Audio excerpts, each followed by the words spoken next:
जी आज आप उचाना में धरना जो पंचायत हुई है, क्या कुछ फैसले हुए हैं, क्या कुछ इसलिए बैठे हो? उचाना कमेटी का जैसा कि आपने पता है 9 तारीख को एक बड़ी महापंचायत हुई थी। उससे पहले दुष्यंत चौटाला को 4 दिन पहले लेटर दिया गया था कि भी 9 तारीख को तेरे दरवाजे यानी जो उचाना तेरा जहां से तू डिप्टी सीएम है या जो राजस्व मंत्री है वहां से आपकी एक महापंचायत है, उसमें आकर आप अपना रुख रखिए यानी अपना पक्ष रखिए।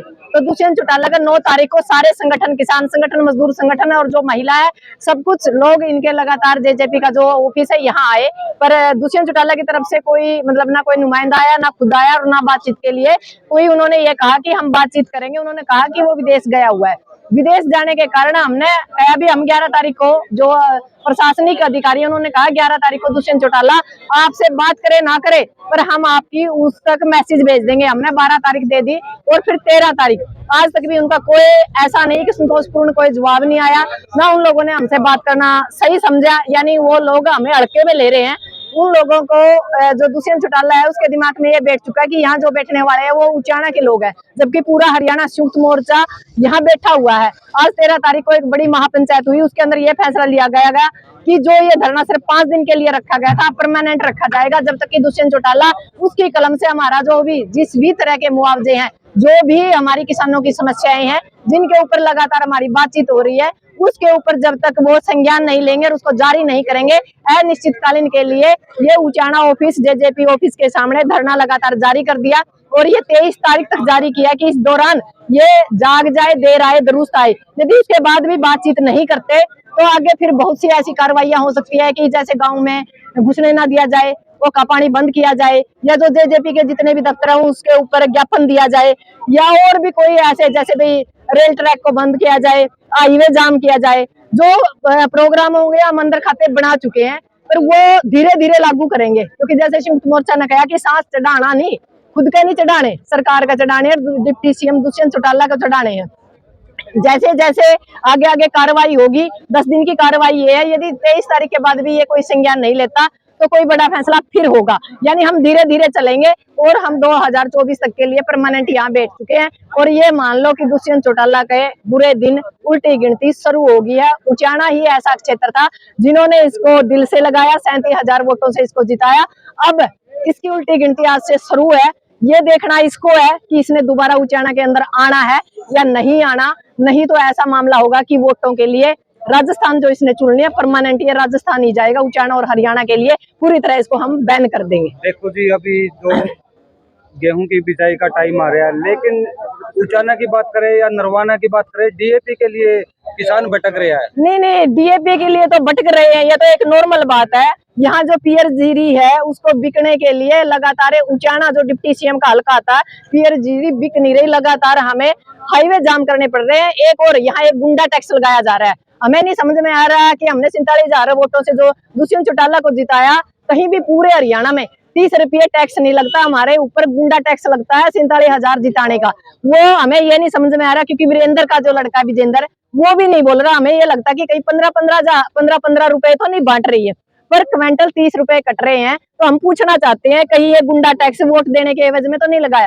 दुष्यंत जो घोटाला है आप लोगों ने पता, लगातार रजिस्ट्री घोटाला है, मुआवजा घोटाला, लगातार घोटालों का क्षेत्र रहा है और सारी चीजों से तंग आके हमने लगातार डीसी एसपी यानी हमने जो ब्लॉक लेवल है, जिले लेवल है, हर जगह ज्ञापन दिए, डीसी से बात करी, हर जगह से हर कमिश्नरी से बात की। तो लास्ट में हमने कृषि मंत्री से भिवानी से बात की तो उन्होंने कहा कि आपका राजस्व मंत्री डिप्टी सीएम है, आप उससे बात कीजिए, क्योंकि उसकी कलम से ही आपका जो ये मुआवजा है वो जारी होगा। तो हम परमानेंट अब इसके दरवाजे बैठ गए हैं। आज जो संगठन की मीटिंग हुई, सारे संगठन थे हरियाणा के। हाँ, हमारे हरियाणा के 14 संगठन हैं, उसमें से 9 उपलब्ध थे।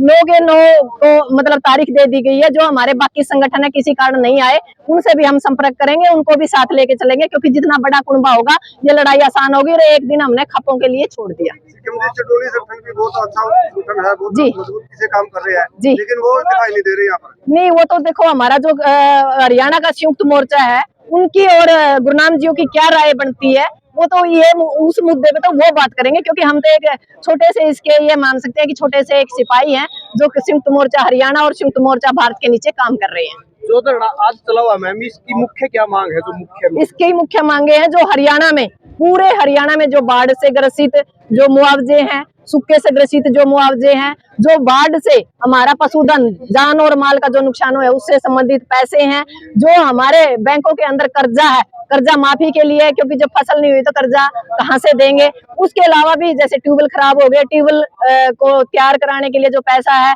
वो भी हम हर ट्यूबवेल को जो खराब ट्यूबवेल है उसको ठीक कराने के लिए सरकार से मुआवजा। इसके अलावा भी बहुत से मुआवजे हैं जो 2020, 21, 22 और 23 लगातार 4 सालों के मुआवजे किसानों के पड़े हुए हैं। गुलाबी सुंडी से जो हमारी फसलें खराब हो गई वो भी मुआवजा है। तो जितने भी तरह के मुआवजे हैं किसानों के, जितने भी किसानों को समस्याएं हैं, डीएपी से संबंधित जो समस्याएं हैं, जो गेहूं, जो हमारी एक गेहूं से लेकर जीरी लेकर, या मतलब आप ये मान सकते हो कि छोटी से लेकर बड़ी समस्याओं तक जो हमारा खाद बीज हर चीज की जो समस्याएं हैं उसके ऊपर सरकार हमसे बातचीत करे। कितने प्रति एकड़ 50,000। मैम, ये धरना दुष्यंत चौटाला के दरवाजे पर ही क्यों दिया? मंत्री तो नहीं, राजस्व मंत्री यही है, इसकी कलम से ही मुआवजा जारी होना है। तो हमने सारी जगह धरने दे चुके हैं, हम तहसील पे, ब्लॉक पे, हर जगह।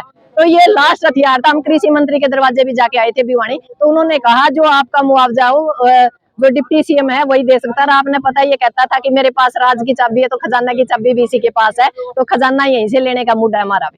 इससे पहले कुछ बातचीत करने की कोशिश करी? नहीं, हमें तो लगातार बातचीत करने के मूड में है, क्योंकि हमारा तो एक ही बात है, बातचीत से ही समस्याओं का समाधान होगा, ना कि भागने से या लड़ाई झगड़े से। पर यदि सरकार बात नहीं करना चाहती तो हम क्या करें उसके मामले में? तो भी पिछले 4-5 दिन से बैठे हो, कोई सरकार नहीं, कोई सरकार का कोई नुमाइंदा नहीं है, कोई हमारे से संपर्क नहीं है, किसी तरह का कोई संपर्क ऐसा नहीं किया गया कि जिससे हमें ये कह सके कि संतोषपूर्ण है। ये लोग हमसे बात नहीं करना चाहते, ये समझते हैं कि ये तो किसान वैसे ही फालतू है, इनका काम ही धरना प्रदर्शन करना है। जबकि इन लोगों को समझना चाहिए कि हमारी फसलें आज खेतों के अंदर पड़ी है और हमारे घरेलू काम भी है। पर जब बात नस्ल और फसल की होती है, जमीन और जमीर की होती है, रोटी और बेटी की होती है, तो लड़ना मजबूरी होती है, क्योंकि जिंदा है तो जिंदा नजर आना चाहिए। तो मैम एक और ये जो अभी धान की कटाई हो रही है और धान की कटाई के बाद जो गुच्छी बच जाती है, जो वो फसल अवशेष बच जाते हैं, वो उसको जलाया जा रहा है और किसानों के ऊपर जुर्माना भी लगाया जा रहा है। नहीं, किसान नहीं, एक दो किसान को तो हम कह नहीं सकते, बाकी ज्यादातर किसान उसका निपटान बढ़िया तरीके से कर रहे हैं। बस सरकार तो हमें परेशान करने से मतलब है। वो धुआं उसको दिखाई देता है, ये जो फसल खराब हुई है, ये जो सैटेलाइट है, वो धुआं जब उनको दिखाई देता है, जो हमारी खराब फसलें हुआ उसको सैटेलाइट क्यों नहीं देख रहा? ये भी एक सोचने और मतलब दिमाग की बात है कि सरकार आखिर हमसे चाहती क्या है। धन्यवाद।